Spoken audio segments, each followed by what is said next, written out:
Olá, boa tarde. Eu sou Arismar Garcia e está no ar o São Paulo Comunica, da Secretaria do Desenvolvimento, Trabalho e Empreendedorismo.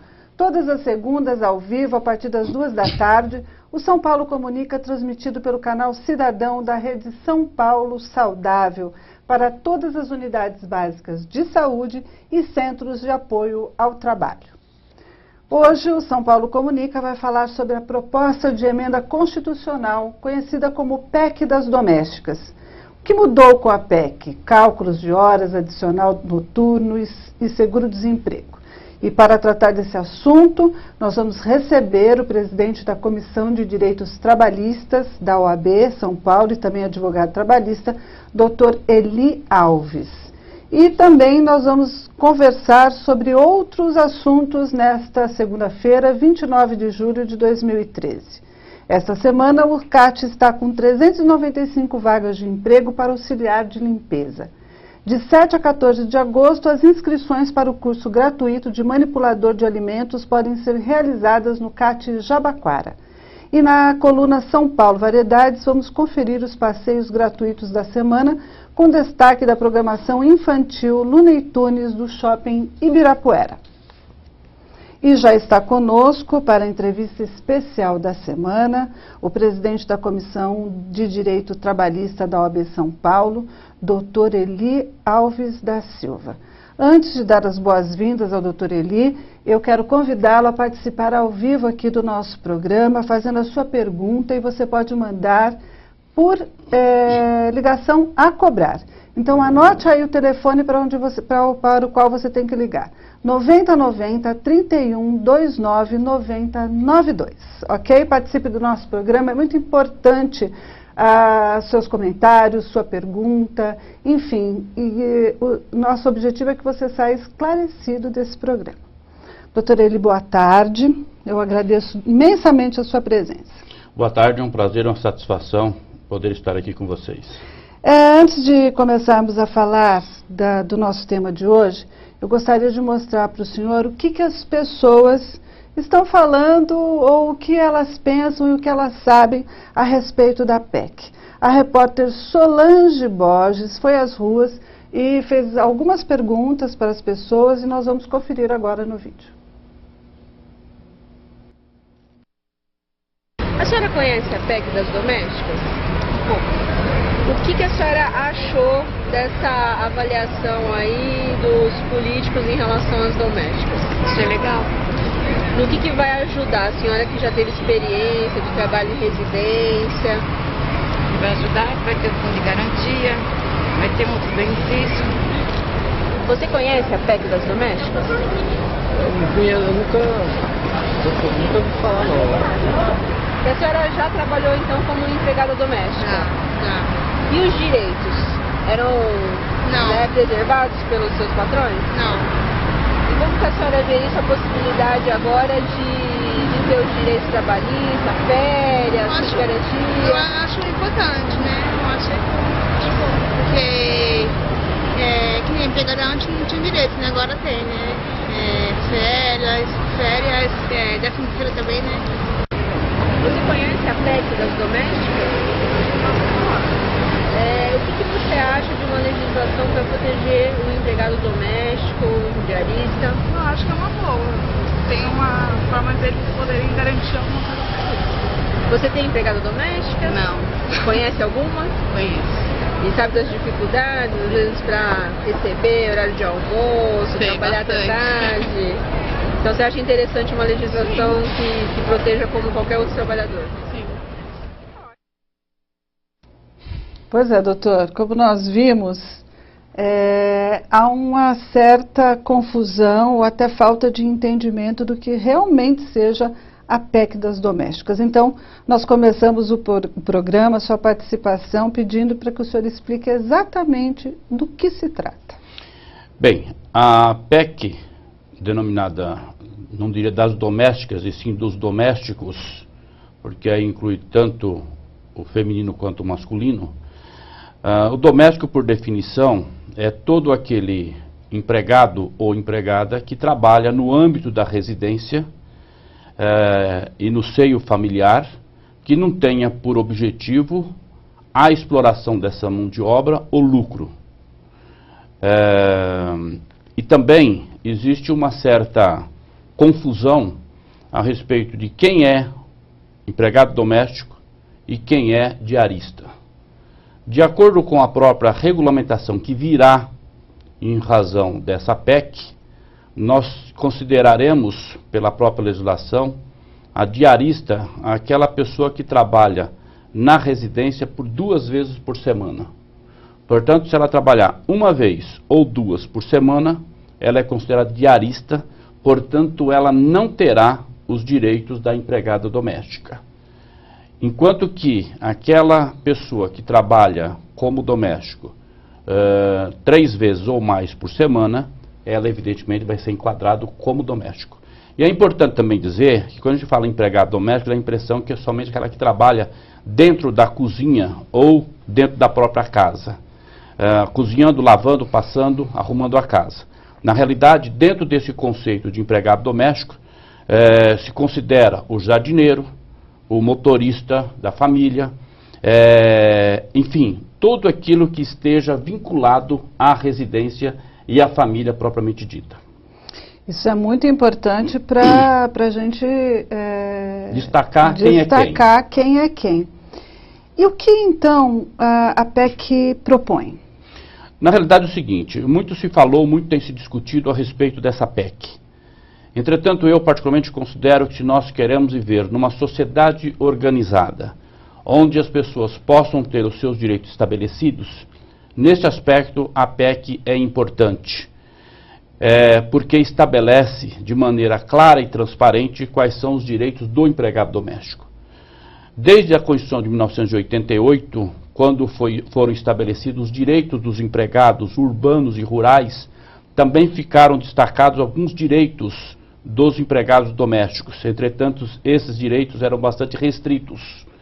E com todo esse trabalho legislativo que foi feito, chegou-se a essa definição exatamente no sentido de equiparar os direitos dos empregados domésticos aos direitos dos trabalhadores urbanos e os trabalhadores rurais. Eu particularmente tenho que, apesar de ser importante nessa relação jurídica entre empregado e empregador, a definição desses direitos, é importante também que o empregado doméstico tenha a preocupação também no respeito ao seu profissionalismo e à sua responsabilidade. Então não é só querer ter direitos, também tem que saber quais são as suas obrigações, porque o direito, ele de um vai até onde começa o do outro. Então, para que realmente possa existir uma relação harmoniosa, e sobretudo quando se fala de empregado doméstico, que nós estamos falando que isso ocorre dentro do âmbito familiar, muitas vezes não é tratado como se trata numa empresa. Existe uma relação mais amigável e de uma maneira menos formal. Mas a partir dessa definição e desses direitos que estão colocados no nosso ordenamento jurídico, passará então a haver um outro tipo de relação que eu acredito que vai ser importante tanto para empregado quanto empregador.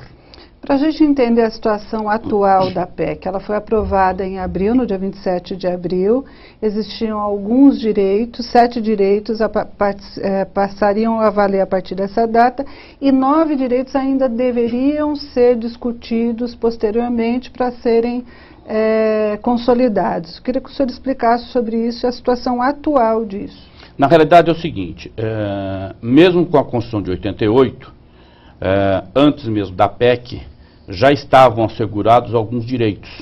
A exemplo da obrigatoriedade do registro do contrato de trabalho na carteira de trabalho do empregado, a obrigatoriedade do pagamento do salário mínimo, o descanso semanal, as férias, enfim, a própria contribuição da Previdência Social, e no que diz respeito especificamente ao Fundo de Garantia, essa era um direito que o empregador ficava a cargo dele em optar, em pagar ou não. Sendo que se ele começasse a pagar, ele não poderia interromper esse pagamento, ou seja, o depósito do Fundo de Garantia.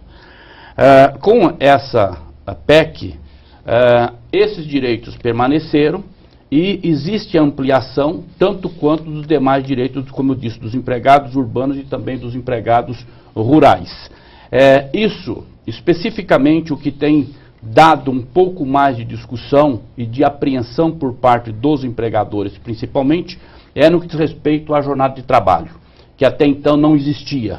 Então, o empregado poderia trabalhar 12, 14, 16 horas por dia e nada disso ele receberia. Hoje, com a PEC, ficou estabelecido, assim como os demais empregados, que são 8 horas por dia, num total de 44 semanais. Como que deve ser feito esse controle? O empregador deve ter essa anotação, seja manuscrito, ou seja através de cartão de ponto ou sistema eletrônico, mas é importante que se tenha essa comprovação e preferencialmente que seja também vistado ou assinado pelo próprio empregado, para que isso possa evitar de algum tipo de litígio depois que terminar essa relação empregatícia. Então, é importante que o empregador tenha essa preocupação de fazer esse controle.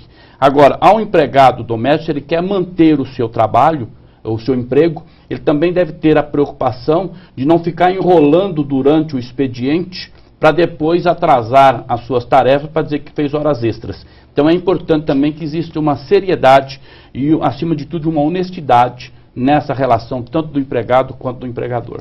Doutor, nós já estamos recebendo as perguntas das pessoas que estão nas unidades básicas de saúde nos assistindo. Eu reforço, você pode ligar a cobrar, mandar a sua pergunta pelo telefone 9090 31 29 9092. Eu vou fazer a primeira pergunta para o senhor, vem da UBS Jardim Tietê 2. O Ricardo, na verdade, ele fez duas perguntas. É o seguinte: minha esposa trabalha desde janeiro. A primeira pergunta que ele faz: registrada na carteira, mas os dados dela não estão aparecendo na Caixa Econômica Federal. O que pode ser? E ele também pergunta: ela tem direito ao PIS agora em agosto? Tem direito ao 13º e férias? Veja, se ela está trabalhando desde janeiro, isso precisa, com relação ao fato de estar ou não cadastrado para efeito, como ele se refere aí, é uma necessidade de checar e verificar se isso foi só feito uma anotação pro forma na carteira de trabalho ou se realmente foram feitos todos os registros necessários, inclusive em termos do próprio INSS. No que diz respeito à questão do PIS, isso existe uma regra específica e vai depender, porque se ela trabalhou anteriormente e preencheu os requisitos para o recebimento do PIS, ela terá, e essa informação ele pode obter junto à própria Caixa Econômica Federal.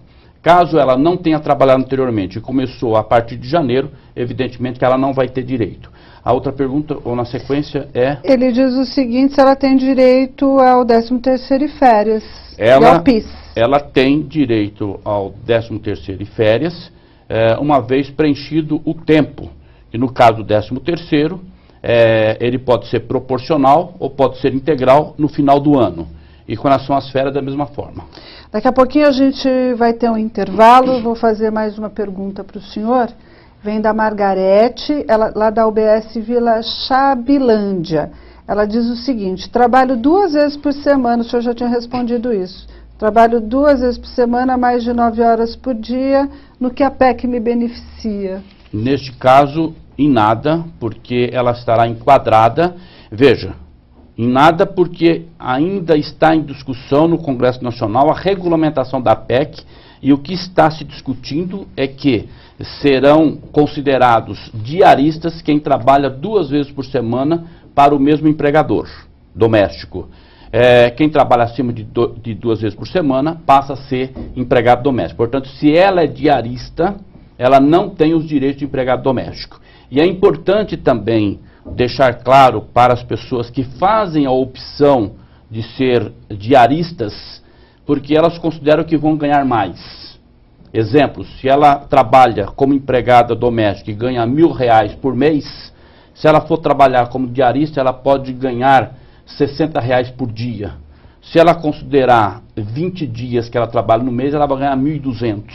Então ela está ganhando 20% a mais. Entretanto, se ela fizer essa opção, ela não tem as garantias de um empregado doméstico. Ou seja, a previdência social, férias, 13º, enfim, todos os direitos que o empregado teria, ela não terá. Então é uma questão de opção e também de avaliação. Se quer ter a liberdade de trabalhar o dia que quiser, também vai ter, por outro lado, falta de alguns benefícios que, no caso, a empregada doméstica tem. Ok, doutor. Daqui a pouquinho nós voltamos e com mais perguntas das pessoas que estão na UBS assistindo o nosso programa. Daqui a pouquinho a gente volta.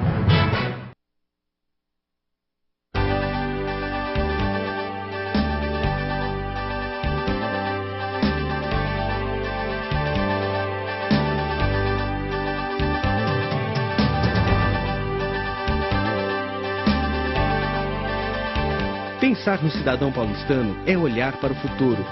Saber que para realizar os nossos sonhos e metas é preciso de uma cidade de ideais.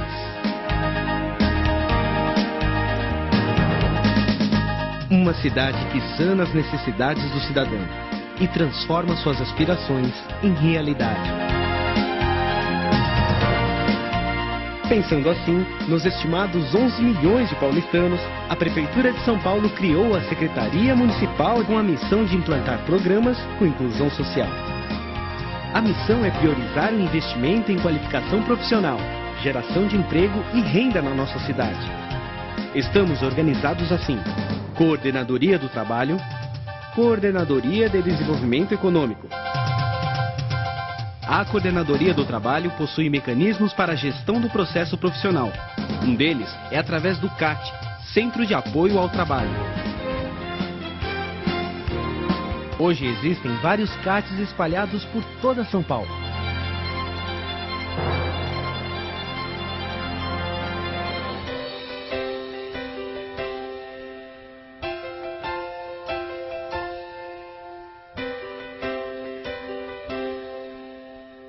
Nos programas de qualificação, a Coordenadoria do Trabalho tem por finalidade ações de promoção da qualificação social e profissional, destinadas aos cidadãos de baixa renda e em situação de vulnerabilidade social. A supervisão trabalha com programas que promovem e incentivam o empreendedorismo na cidade de São Paulo.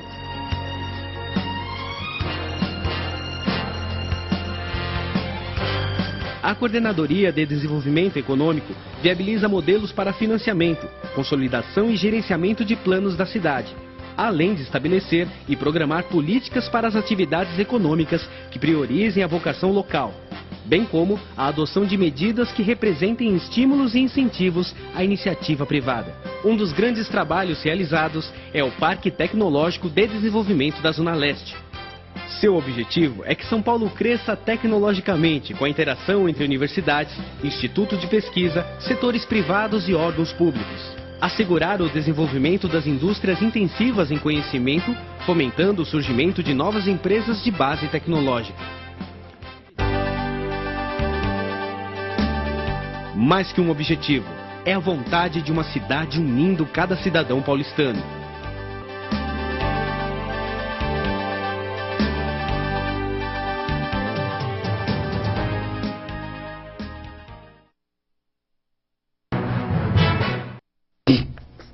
Estamos de volta com o São Paulo Comunica, todas as segundas ao vivo a partir das 2 da tarde, transmitido pelo canal Cidadão da Rede São Paulo Saudável.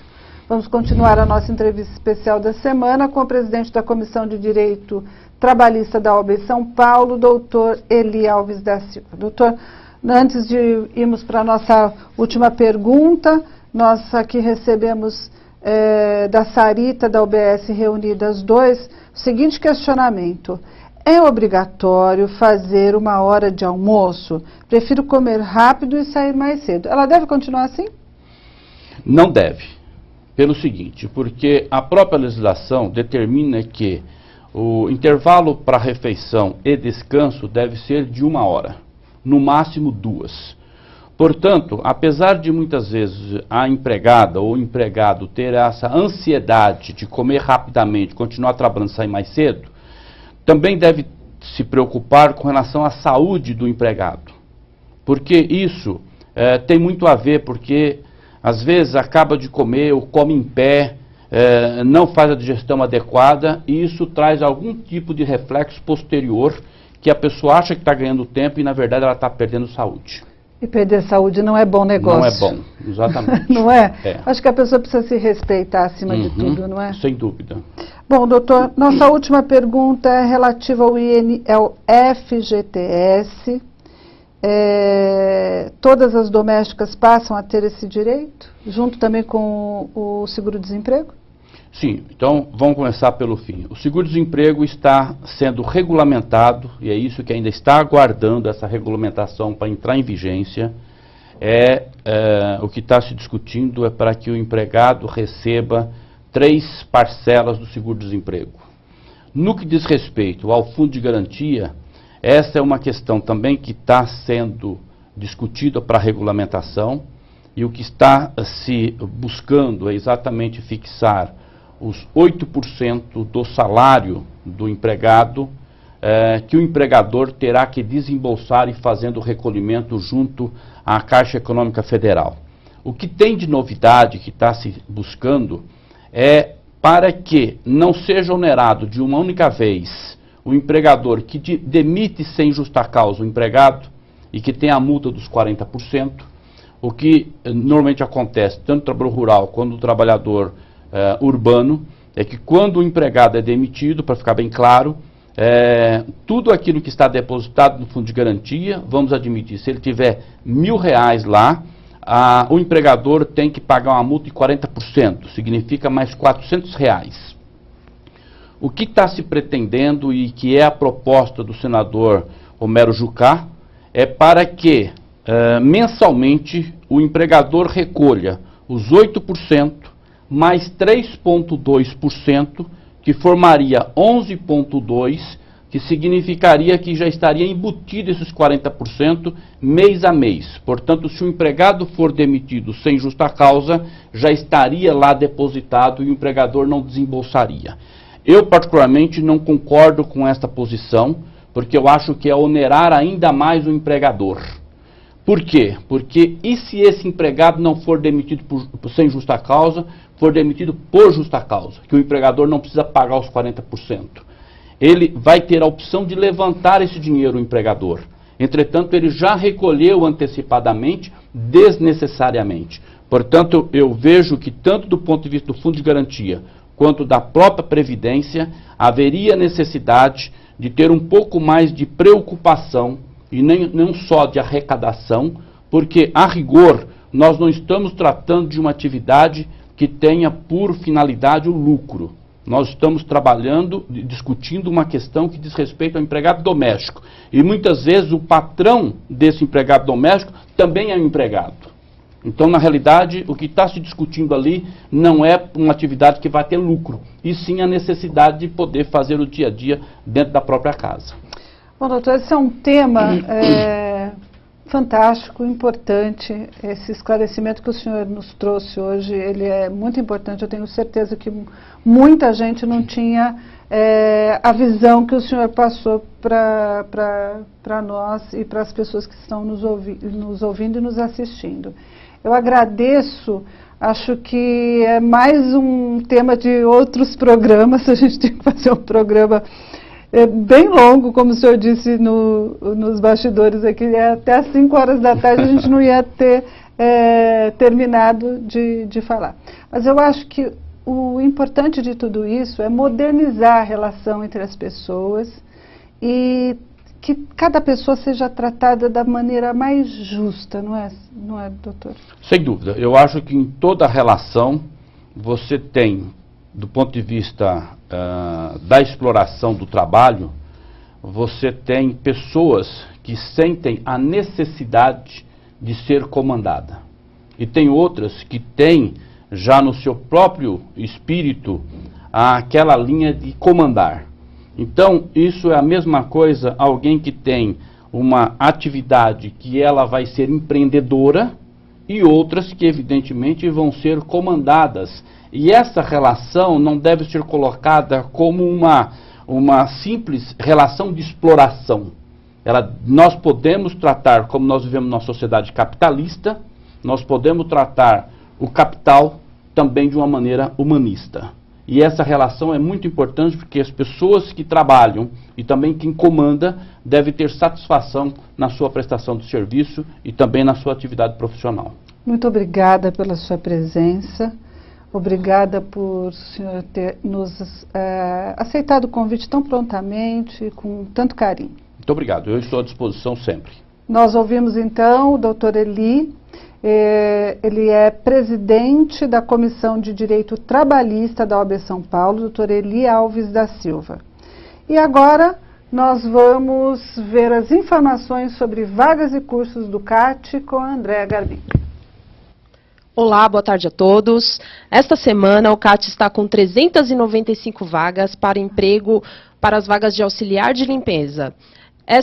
Este cargo ocupa o segundo lugar do ranking de vagas e os salários chegam até R$ 900. Para cadastrar o seu perfil profissional, você deve comparecer pessoalmente ao CAT com RG, CPF, carteira de trabalho e número do PIS. O atendimento é de segunda a sexta, das 8 às 5 da tarde. E agora, falando de cursos, de 7 a 14 de agosto, o CAT Jabaquara receberá inscrições para o curso gratuito de manipulador de alimentos. O curso é direcionado a pessoas maiores de 16 anos de idade e abre possibilidades de emprego em restaurantes, lanchonetes e pizzarias. As pessoas interessadas em se inscrever no curso podem comparecer aos CATs da Zona Sul com RG, CPF, carteira de trabalho e PIS. Arismar. Aproveitem, são boas dicas e todos os dias o CAT divulga vagas de emprego em diversas áreas. Agora nós vamos ver um vídeo que mostra um pouco dos serviços que o CAT oferece à população.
É isso aí, você pode ir pessoalmente ao CAT mais próximo da sua casa e cadastre seu perfil profissional e tenha sempre boa sorte. Precisa acreditar na sorte também, acreditar em si.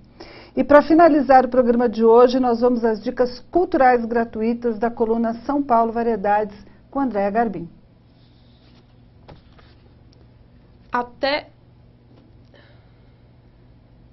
Pode ir, Andréa. Até 29 de julho, as atividades recreativas contam com a turma do Looney Tunes no Shopping Ibirapuera, Avenida Ibirapuera, número 3103, das 14 às 8 da noite.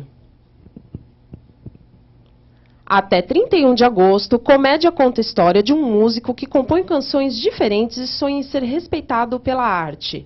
Na Toca Tom Zé, no Espaço Cultural em Cena, Rua Sargento Estanislau Custódio, número 130.